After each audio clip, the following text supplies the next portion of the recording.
नमस्कार सभी को। बीएस कोचिंग सेंटर के इस यूट्यूब चैनल पे सभी का स्वागत है। आज हम पढ़ेंगे सीटेट में गद्यांश और पद्यांश को सॉल्व करके हम अपने 15 के 15 नंबर कैसे ले सकते हैं। तो शुरुआत करते हैं। सबसे पहले जिन्होंने भी बीएस कोचिंग सेंटर के यूट्यूब चैनल को सब्सक्राइब नहीं कर रखा, सब्सक्राइब कर ले, दाएं बाएं दोस्तों के साथ शेयर करें जिन्होंने ये सीटेट का फॉर्म भरा है, ताकि आपके माध्यम से उनकी भी मदद हो सके। फ्री ऑफ कॉस्ट सारा का सारा यहाँ पर उनको मटेरियल मिल सके। तो शुरुआत करते हैं। सबसे पहले जो भी इंस्टाग्राम से नहीं जुड़े, टेलीग्राम चैनल से नहीं जुड़े, वो सभी जुड़ जाएंगे। और टेलीग्राम से और इंस्टाग्राम से जुड़ने का आपको ये फ़ायदा है कि क्या क्या चीज़ें बीएस कोचिंग सेंटर में हो रही है उससे डायरेक्ट आपका लिंक हो, और साथ ही जो यहाँ पर क्वेश्चंस कराए जा रहे हैं उस सारे के सारे क्वेश्चंस आपको टेलीग्राम लिंक के माध्यम से सारी चीज़ें आपको मिल जानी है। तो शुरुआत करते हैं सबसे पहले गद्यांश से। आपके सामने है ये बहुत ही प्यारा सा गद्यांश। फटाफट से पहले आप इस गद्यांश को पढ़ेंगे, फिर क्वेश्चन सॉल्व करेंगे हम। गद्यांश में टोटल आपके 15 नंबर के गद्यांश होंगे।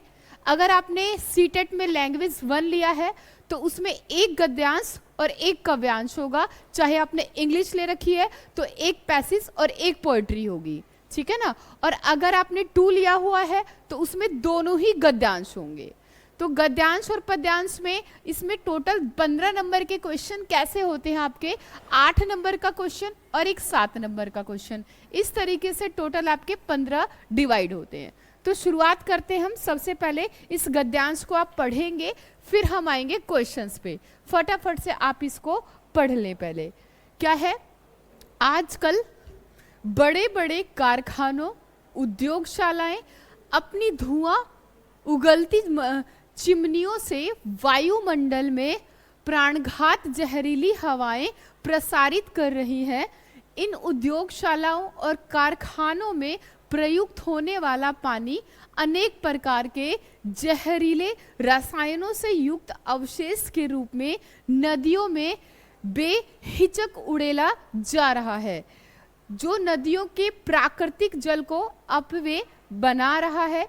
इसके अलावा सड़कों पर दौड़ते वाहन उनका धुआं और जहरीली गैसें भी इस प्रदूषण में अपना अंशदान कर रही है।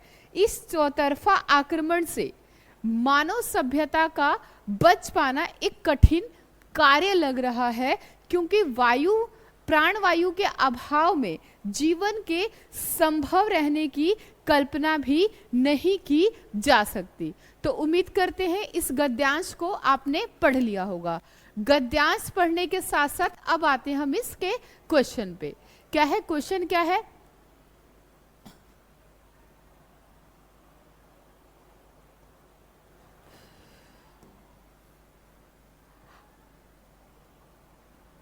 ये क्वेश्चन है आपके सामने। Question number first.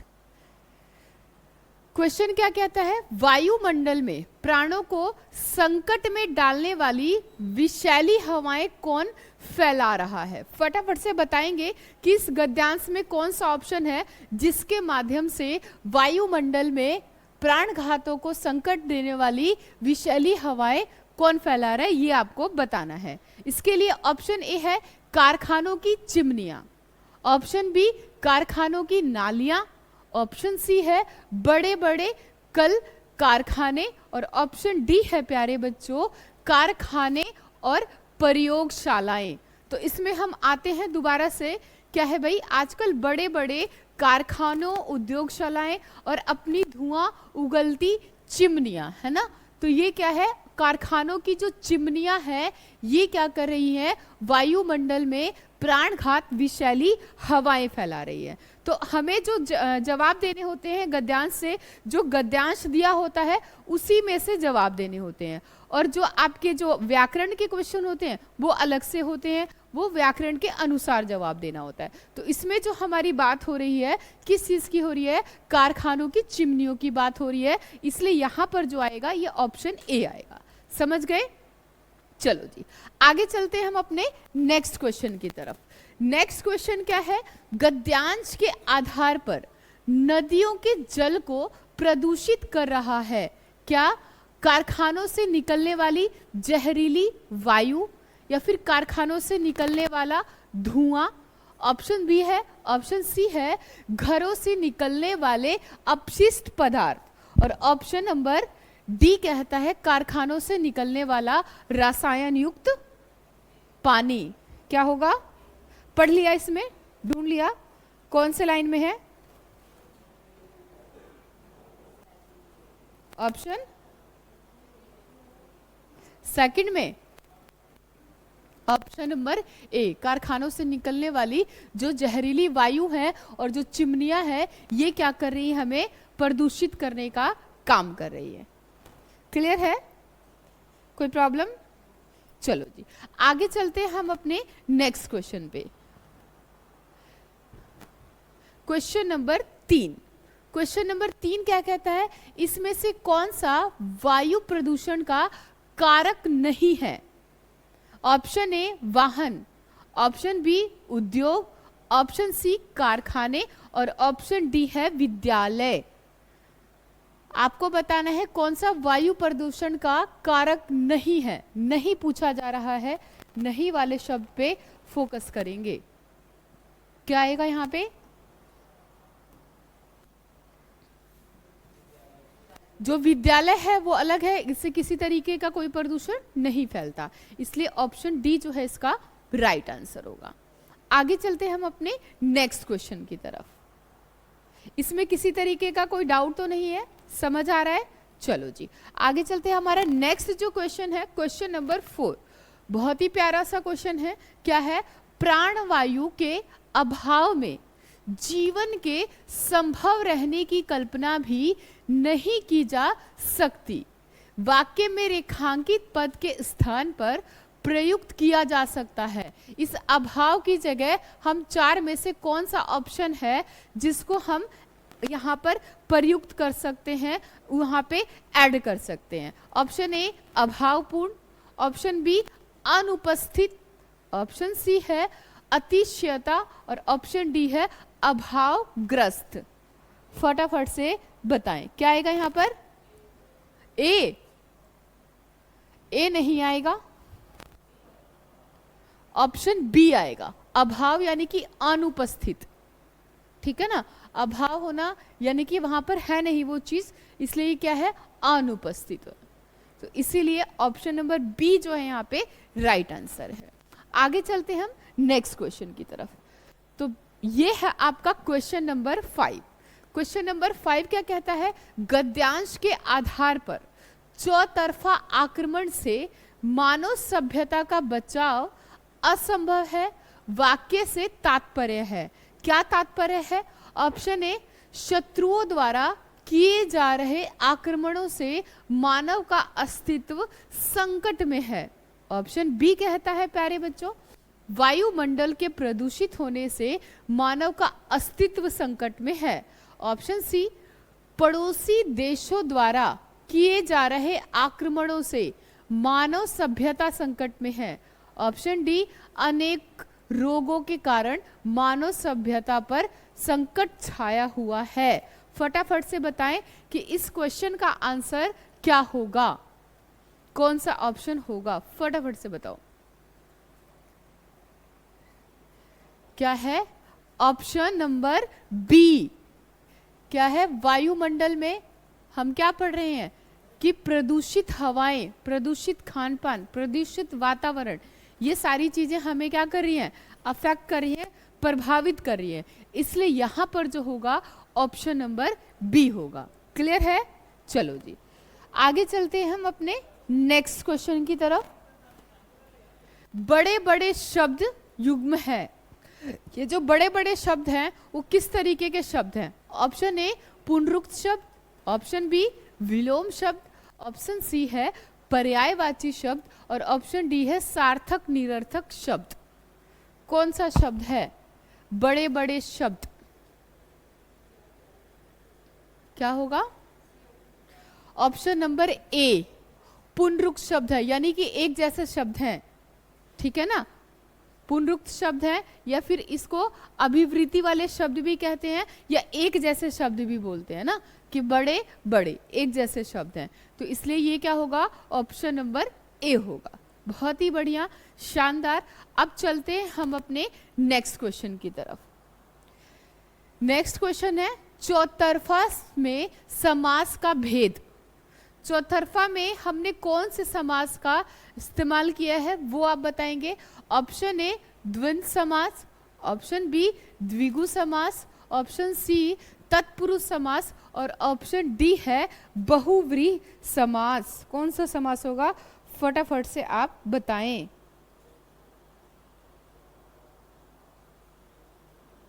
कौन सा ऑप्शन होएगा, ऑप्शन सी। अच्छा, सोच लो, दोबारा से सोच लो।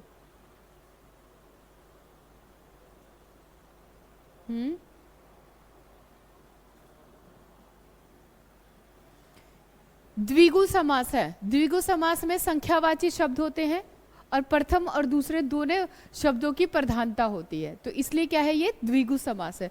चौतरफा यानी कि चार तरफ से, इसीलिए क्या है, ये आपका द्विगु समास है। समास पढ़े आपने, नहीं पढ़े? बच्चे नहीं पढ़ रखे, चलो कोई नहीं। आगे चलते हैं हम अपने नेक्स्ट क्वेश्चन की तरफ। बेहिचक। बेहिचक जो हमारा ये शब्द है, ये कौन सा शब्द है? ऑप्शन ए तत्सम, ऑप्शन बी तद्भव, ऑप्शन सी आगत, और ऑप्शन डी है देशज। फटाफट से बताएं। बेहिचक कौन सा शब्द है ये? देखो, जो हमारे तत्सम और तद्भव शब्द होते हैं, एक शब्द में बताना चाहूंगी, तत्सम और तद्भव शब्द दोनों हमारे कैसे होते हैं, मिलते जुलते एक शब्द होते हैं।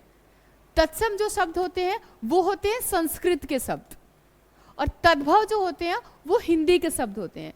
तत्सम संस्कृत के समान शब्द को हम तत्सम बोलते हैं। तद्भव संस्कृत से बने जो शब्द हैं उसको हम तद्भव बोलते हैं, यानी कि तत् का मतलब उस और भव का मतलब उत्पन्न होना। किससे उत्पन्न होना? संस्कृत से जो उत्पन्न हुए होंगे शब्द वो आपके तद्भव शब्द कहलाएंगे, और जो रियल मायने में जो संस्कृत के शब्द होंगे वो आपके तत्सम शब्द कहलाएंगे। तो दोनों शब्द जो है देखने में आपको एक जैसे दिखेंगे, उसमें थोड़ा बहुत ही अलग होगा।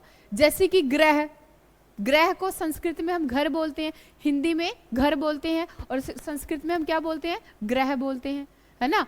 मयूर, मयूर संस्कृत में बोलते हैं, हिंदी में मोर बोलते हैं।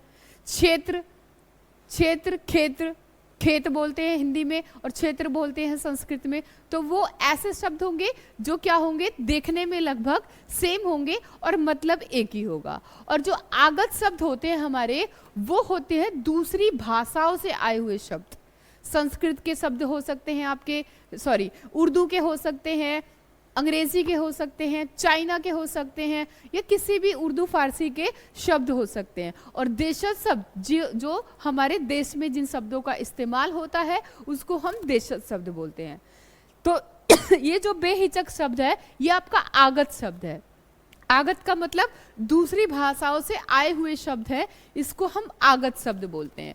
तो ये बेहिचक जो शब्द है, ऑप्शन सी आएगा यहाँ पर, क्या? आगत शब्द। समझ आ गया? कोई डाउट तो नहीं है? चल आगे चलते हैं हम नेक्स्ट क्वेश्चन पे। प्रसारित। प्रसारित शब्द में प्रत्यय है, क्या प्रत्यय है? ऑप्शन ए प्र, बी रीत, सी इत, और डी है त।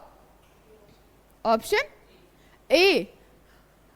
क्या पूछा जा रहा है? प्रत्यय। आप बता रहे हो उपसर्ग, बता सही रहे हो, लेकिन जो पूछा जा रहा है वो नहीं है।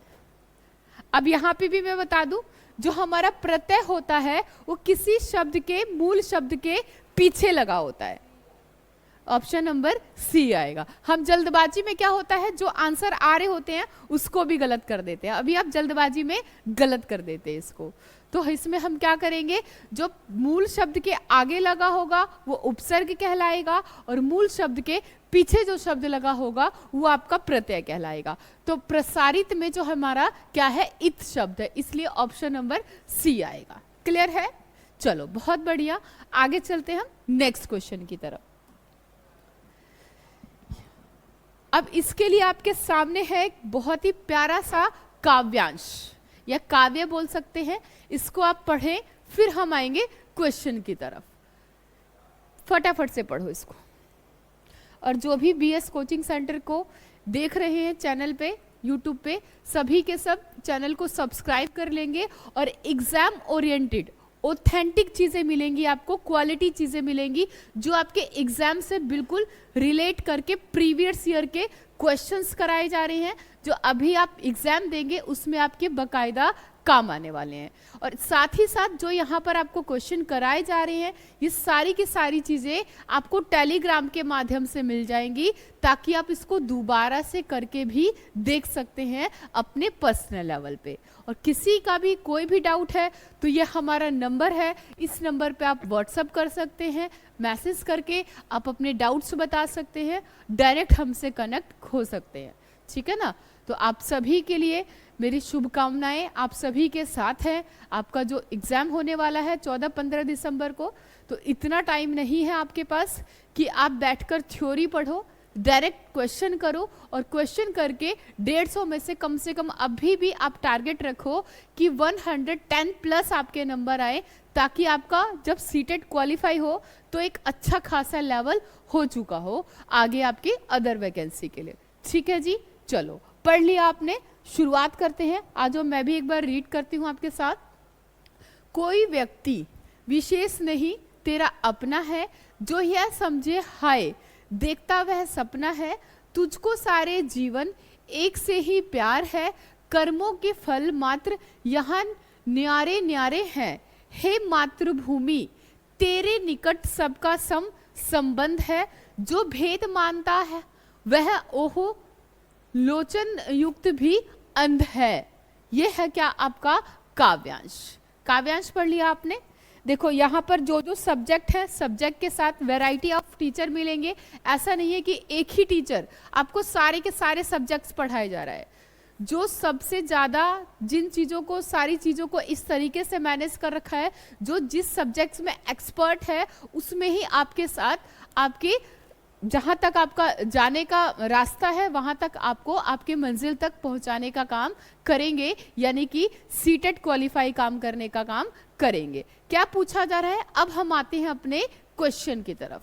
क्वेश्चन क्या है, कविता में किस संबोधित किया गया है। कविता में किसे संबोधित किया गया है। ऑप्शन ए समस्त जीवों को, ऑप्शन बी मातृभूमि को, सी लोगों को, और डी है न्यारों को। तो हम इस कविता में किसको संबोधित कर रहे हैं, फटाफट से बताएं।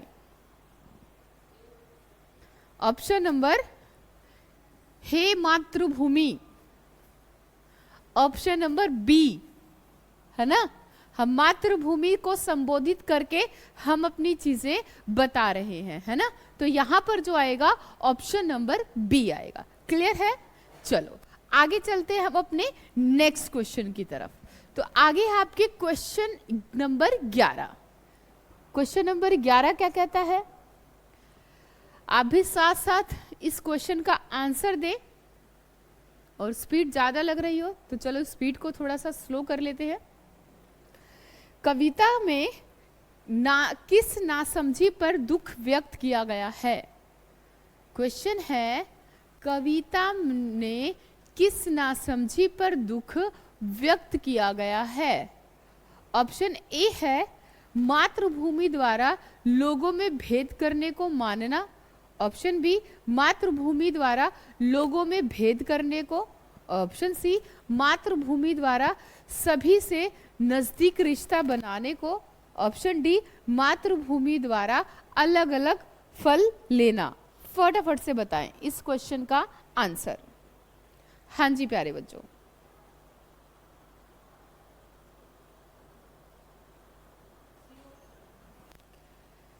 क्या है,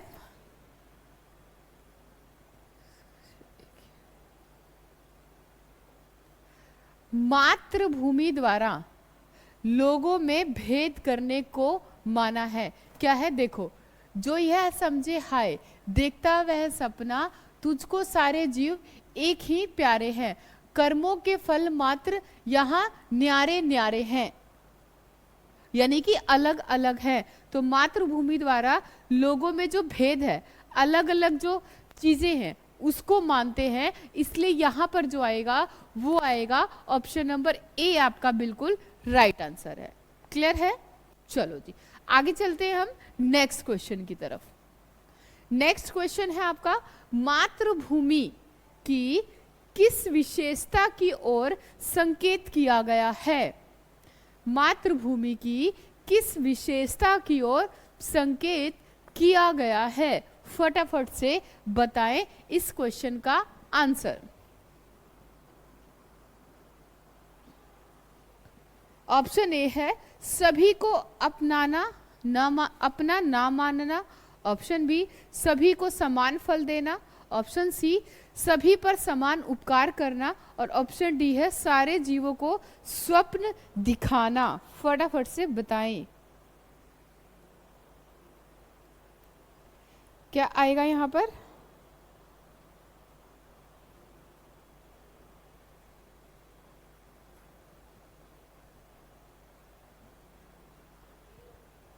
सभी को समान उपकार देना, है ना?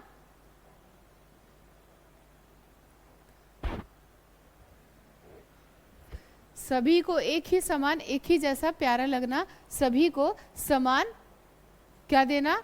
उपकार देना। चाहे आप अमीर हो, गरीब हो, छोटे हो, पतले हो, सभी के लिए आप देखते हो ना, गर्मी सबके लिए बराबर होती है ना। अब भाई ज्यादा पैसे वाले लोग एसी में रहते हैं वो एक अलग बात है, लेकिन वातावरण ने, जो हमारी मातृभूमि है, उन्होंने तो किसी के साथ कोई भेदभाव नहीं कर रखा है ना। चलो जी आगे चलते हैं हम नेक्स्ट क्वेश्चन की तरफ।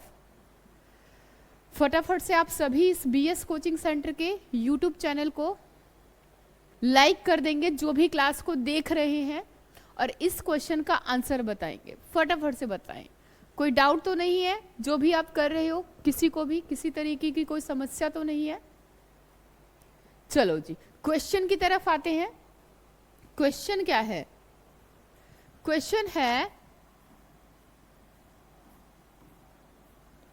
सभी प्राणियों को उनके कार्यों के अनुसार, ऑप्शन ए भेदभावपूर्ण व्यवहार मिलता है, ऑप्शन बी भेदभाव मिलता है, ऑप्शन सी अलग अलग जीव मिलते हैं, और ऑप्शन डी है अलग अलग परिणाम मिलते हैं।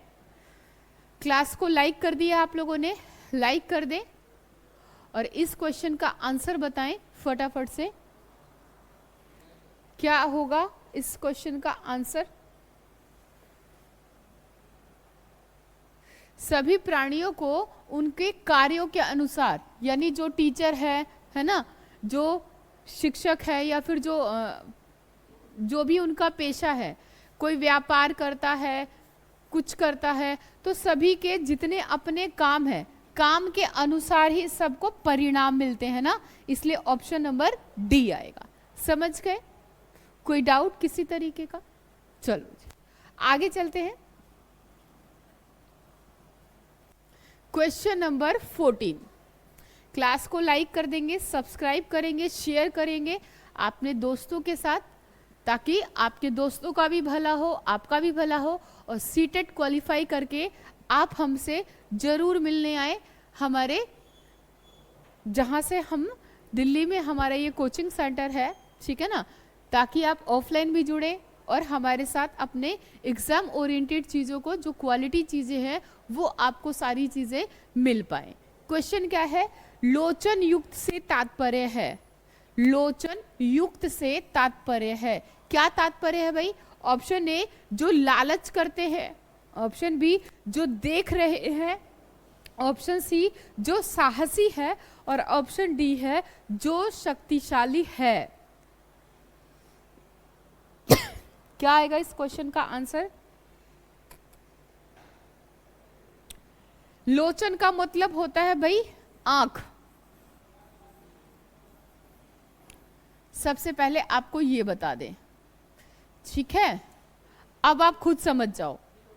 ऑप्शन नंबर बी, लोचन युक्त से तात्पर्य क्या है? जो देख रहे हैं, तो इसमें बहुत ही प्यारा सा ऑप्शन है, क्या? Option number B.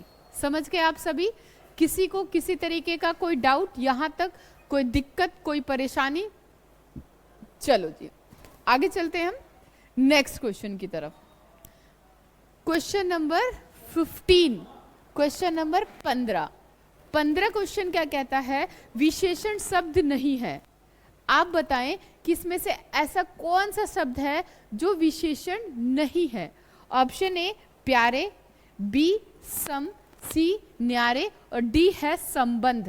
तो इसमें से 4 ऑप्शन में से कोई एक ऐसा ऑप्शन है जो विशेषण नहीं है, तो उसी विशेषण को आपको बताना है। क्वेश्चन समझ आ गया सभी को? हाँ जी, हाँ जी, ऑप्शन नंबर डी जो है हमारा, ये बिल्कुल सही आंसर है, जिसमें किसी तरीके का कोई भी विशेषण नहीं है। तो ये थे आज के हमारे टोटल 15 क्वेश्चन, 15 क्वेश्चन। तो आपने इसमें से कितने लिए हैं? आप सभी का स्कोर क्या है ये फटाफट से सभी बताएंगे। तो इसके बाद हम करेंगे हिंदी शिक्षण शास्त्र के बाकी के 15 क्वेश्चन। ये जो 15 क्वेश्चन करेंगे ये करेंगे हम अगली क्लास में। तब तक आप यहाँ तक चीज़ों को अच्छे से, सारे क्वेश्चन को देखें, गद्यांश को देखें, काव्यांश को देखें, और इसको लेने के लिए बीएस कोचिंग सेंटर के टेलीग्राम चैनल पे ये सारे के सारे क्वेश्चंस आपको मिल जाएंगे। तब तक मैं आपसे मिलती हूँ नेक्स्ट क्लास में। तब तक आप सभी अपना ध्यान रखें, पढ़ते रहें, आगे बढ़ते रहें। अभी आपका सीटेट का एग्ज़ाम बिल्कुल सर पे है, बहुत ही कम टाइम है आपके पास। तो कम टाइम में जितना ज़्यादा आप क्वेश्चन कर सकते हो उतनी ज़्यादा आप क्वेश्चंस, प्रैक्टिस सेट, ये सारी चीज़ें जो यहाँ पर कराई जा रही है, डेली सारे सब्जेक्ट की क्लास हो रही है, डेली सारे सब्जेक्ट को आपको जब कराया जा रहा है उसको देखो, साथ ही बाद में इनको दोबारा से खुद से करके देखो, ताकि एग्ज़ाम देने जाओ तो कोई भी चीज़ आपके लिए नई ना हो, सारी चीज़ों से आप रूबरू ऑलरेडी हो चुके हो। तो मेरी शुभकामनाएं आप सभी के साथ हैं। हम नेक्स्ट क्लास में मिलते हैं, तब तक के लिए best of luck, good luck, thank you very much. और आप ज़रूर बताना कि आपके 15 में से आपका स्कोर क्या है। ठीक है जी, थैंक यू वेरी मच।